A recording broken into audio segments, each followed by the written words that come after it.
any treatment. I would just ask if you could please give me another chance. All right, so here's the thing. I appreciate the apologies that people give to me and I accept them. But really, the person you need to apologize to is yourself, because drugs are destroying your body. You need to apologize to your family. He lied to the judge about being clean, then broke down begging for one last night with his daughter. Judge Boyd gave him a lifeline, but refused the heartbreaking goodbye. In 2019, CR 11412, State of Texas versus Robert Richardson. We have parties announced for the record for the state. For the defense. Ben Stevenson for the defendant. All right, and are you Mr. Richardson? Yes, ma'am. All right, so Mr. Richardson, you said you wanted to take a UA and it would be clean. But once we recess, my understanding is you changed your mind on that? Yes, ma'am. All right, defense, what's going on with the UA? The UA was performed. I believe that probation has the results of the UA, and the results of the UA are not a surprise to my client, and probably not a surprise to probation. All right, so what are those results? Judge, defendant was positive for meth. All right, why were you dishonest with the court? Could you raise your right hand? Yes, ma'am. Do you solemnly swear or affirm the testimony you give will be the truth and nothing but the truth, so help you God? All right, you can lower your hand, state your name for the record. Robert Richardson. So when I asked you if you were going to be positive or not, why were you dishonest with the court? There was in my mind, there was a chance that I would not negative. It's been a little bit of time, but as soon as he told me that I had another chance or to change my answer before I went in there, then that's, of course, certainly gonna put doubt in my mind when me to change my answer. Okay. All right, I'm going to show you what's entitled motion to enter adjudication of guilty and revoke community supervision, and state's motion to supplement pending motion to enter adjudication of guilty and revoke probation. Did you review those documents with your attorney? Did you understand them? I'm going to need you to speak up. Yes, Your Honor. Are you the same Robert Edward Richardson who's placed on deferred adjudication in 2019 CR 11412 for the offense of possession of a controlled substance, penalty group 1, less than 1 gram on December 19th? December 4th, 2019 for a period of 2 years. Is that you? Yes, Judge. All right, state. Sorry, I'm not sure we have an agreement on this. Your Honor, our understanding was that before proceeding with the motion to adjudicate, that we were going to ask the court to order a new TAP evaluation.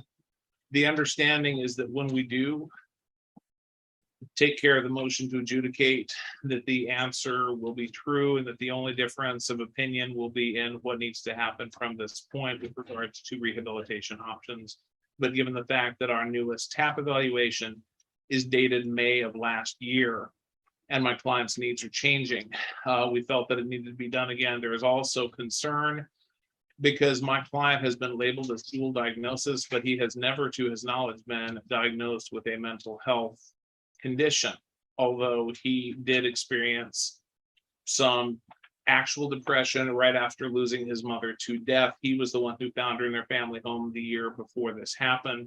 And this is a lot of the reason why he believes that he turned to controlled substances to cope. So I'm not a psychological expert, but I do understand that a lot of times from dealing with one in my family, that there are major losses that people have in life that do not necessarily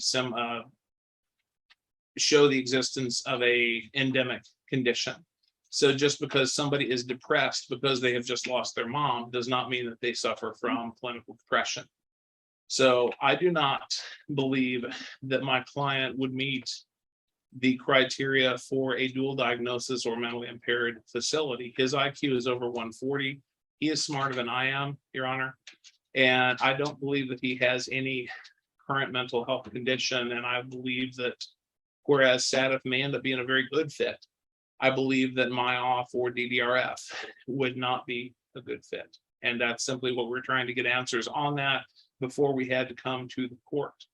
So we were asking for a reset because this is actually our first appearance in court.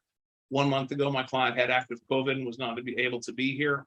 So this is the first day I've actually gotten to sit down in the courtroom with my client and probation and prosecution all at the same time. And everybody does seem to agree that our TAP is really old and that there may be a legitimate question as to whether he is dual diagnosis or not. And we would at least like those questions answered before he ends up getting a solution that is way more than he needs or way more costly to the taxpayers than necessary, or one that is not a good fit. So that's all we were asking the court is, can we have an updated TAP evaluation? And if it's possible to update whether or not he needs make or my off.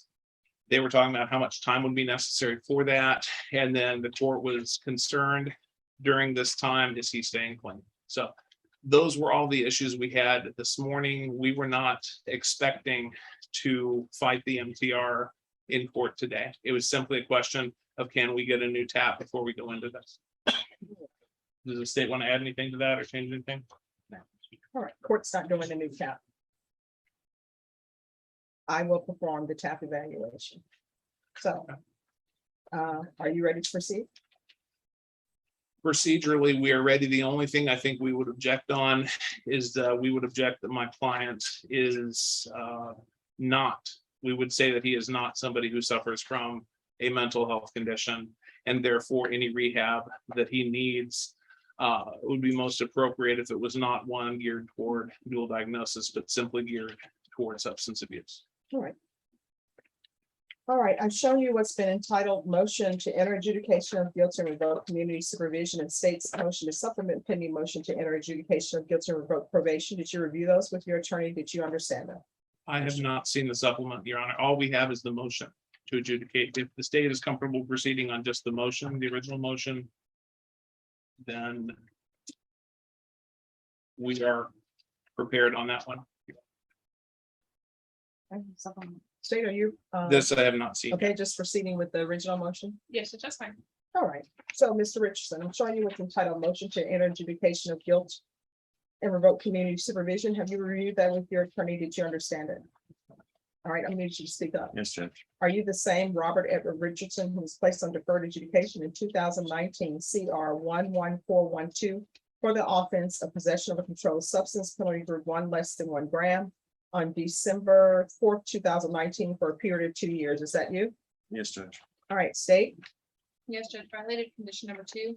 On or about the 20th day of October 2020 in Bear County, Texas, the defendant Robert Edward Richardson did then and there fail to submit to drug testing as directed by the court officer, supervision officer, and or duly authorized agent of the court in violation of condition number 2. How do you plead to that? True or not true?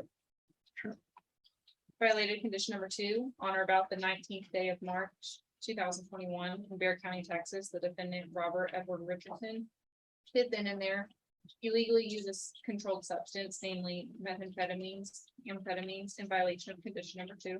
How do you plead to that? True or not true? Violated condition number 2, on or about the 7th day of May 2021 in Bear County, Texas, the defendant Robert Edward Richardson did then and there fail to submit to drug testing as directed by the court officer, supervision officer, and or duly authorized agent of the court in violation of condition number 2. How do you plead to that? True or not true? True. We'll waive all of the violations. Any objections to No the objection state to waiving, version? Your Honor. All right, did you understand by pleading true to violation of conditions 2, 2, and 2, the court could find it true, grant the motion, find you guilty, sentence you up to 2 years in the state jail facility, and up to a $10,000 fine? Did you understand? Yes, Judge. Knowing that, do you still wish to plead true? Yes, Judge. All right, the court will find those violations 2, 2, 2, and 2 true. Is there an agreement?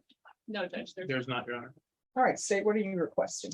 we would request to follow probation's recommendation, which would be to adjudicate his probation and alternate him for DDRF.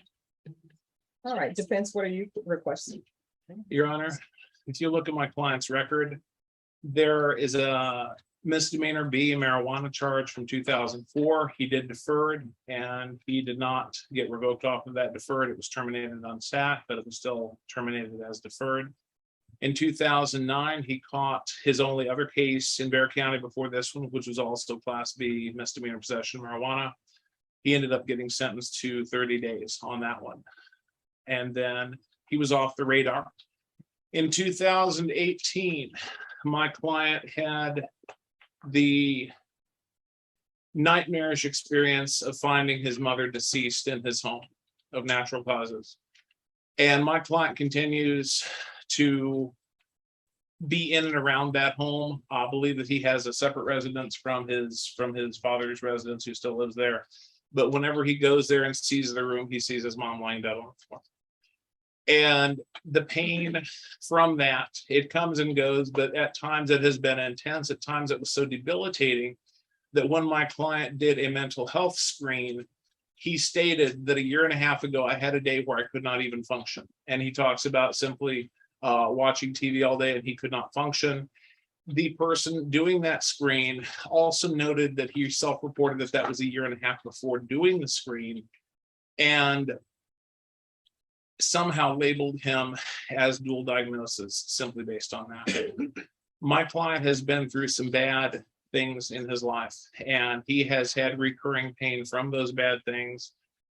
I am not psychologically or psychiatrically trained. I've had many clients who have been, and from 18 plus years of lay experience, I would not classify my client, Mr. Richardson, as a person who is dual diagnosis. I think that he has had unbearable pain in his life. He has done what he felt like he had no choice but to do, because he did not have other tools in his toolbox, or at least not that he knew of. And he made the tragic choice to go for meth, because maybe I can put off the pain till tomorrow. And my client at the same time has tried to be a good son, a good father, a good husband. His family has rallied around him, stayed with him. They want him to be free of this too. He wants to be free of this. He wants to go back to working. He has a 10-year-old daughter. Part of the reason he's standing here today is because of his wife, who has stuck with him, and because of his 10-year-old daughter, who loves him. Both of them want the best for him. He wants to be clean. He wants to be able to go home from whatever outcome we have, clean and able to be strong and able to be the husband and father that he knows that they need him to be. I do not know all of the circumstances of the supposed compliance hearing that he supposedly missed last fall. My client tells me that at the time he did not have actual knowledge of that. My presupposition is that had he shown up for that compliance hearing last fall with these misses and the one positive from last March, my guess is that the court would have left him on deferred and would have instituted some form of inpatient rehab. I can't rewind. I can't prove that he didn't know, but he seemed very sincere when he tells me that he did not know about the date of the compliance hearing. I know we're a little bit out in the future from that. I know that there is the possible option of adjudicating him and starting probation all the way over again, but I also know that his probation, which should have expired last December, can be extended up to a year after it would have expired, and we are not to that point yet. So what we would ask the court to do is to let him have the treatment that he needs. We're asking the court for SATF. Let him be tapped and evaluated for Mick and Myoff, but we are recommending SATF because I believe that's going to be the best fit at this point. I think safety would be overkill. And I don't think the dual diagnosis is going to be a good fit for him. And I don't think it would be as easy for him to be successful in a program that's not as good a fit. So what we are asking the court for is an updated TAP. We're asking the court for SATF. And then we're asking the court to extend him for a year. I told him the second year of his probation, he owed the court a good year. He did not give the court that good year, and he still owes the court that good year. So we're asking in good faith that the court extend him until December of next year. Let him finish out, turn a 2-year deferred into a 3-year deferred, and let him fight for his future and for his wife and daughter. All right. Is there anything you would like to say? Now is the time.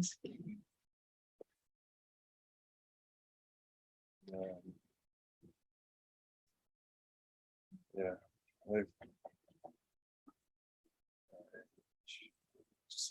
Okay, I can't hear I you. know. I Yeah. don't know what to say. I'm May sorry. I ask him a couple questions? All right, just He's 1 second. already interrupted. He's saying he has something. Okay, I want to, I guess, apologize to you for making the promise that I would finish my 2-year probation, not submitting the test. I honestly did not know about the hearing and in September. Of course, I knew I wasn't reporting and I knew what was eventually going to happen, so I was aware of that. And, I know I need help. I know I need treatment. I would just ask if you could please give me another chance. All right, so here's the thing. I appreciate the apologies that people give to me and I accept them. But really, the person you need to apologize to is yourself because drugs are destroying your body. You need to apologize to your family because they're having to deal with somebody who's being addicted. And I always tell everyone in this courtroom, when I place them on probation, is there anything else you need from the court to help you be successful? Because I take no joy and pleasure in sending people to prison.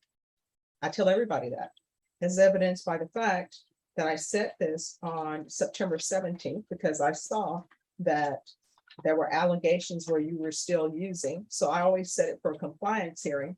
So I can speak to the person and remind them that they're on deferred adjudication and could end up going to prison.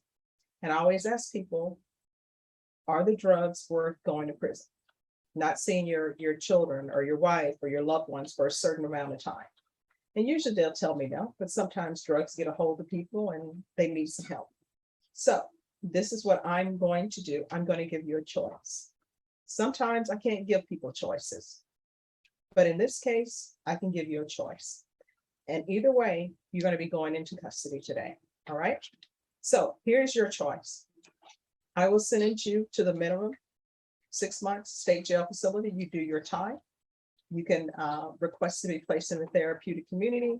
They will try to help you with your drug issues. Hopefully, when you are released from custody, you will immediately find services to help you with whatever issues you have. They can help you with services that you have over your mom's passing, which I am sorry for, and also with regards to your drug habit. Or I can extend you and you can go to SATF. I would send you to felony drug court, but felony drug court, they have a lot of cases and they need a lot of time to work with people. And sometimes that's over 2 years. So what would you prefer? And if you would like to speak to your attorney, because I know sometimes people immediately, they say, I'll just go do my time. Then I have sometimes people who say, well, I'll just go into treatment. But here's the thing, you're an adult. Once you make your decision, that's your decision. So when you're on the wait list to be transferred to SATF, don't, email the court saying I changed my mind because I've been here for 3 weeks and I just want to do my time.